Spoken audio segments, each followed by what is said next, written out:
image of God made he man. This is special. 1 Corinthians 11:7 again, for a man indeed ought not to cover his head, for as much as he is the image and glory of God. So you see over and over 7 times that being in the image of God is a special thing. And so when we think of other created worlds, God made a lot of worlds, and as we mentally picture what they might look like, I do this. I typically picture other worlds looking like me and looking like man. So I just figure they're just people everywhere. They're just like us.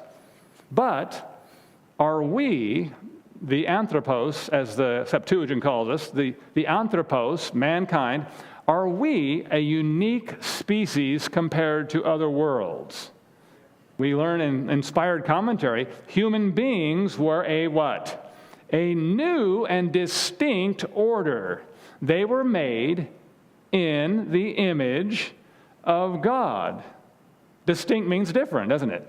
We're distinct from other worlds. This earth, the inhabitants of this earth are different than the other worlds.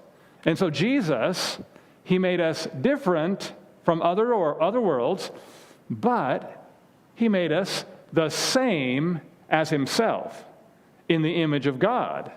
So in the image of God is different from other worlds, different from other beings, but the same as Jesus, the Creator himself.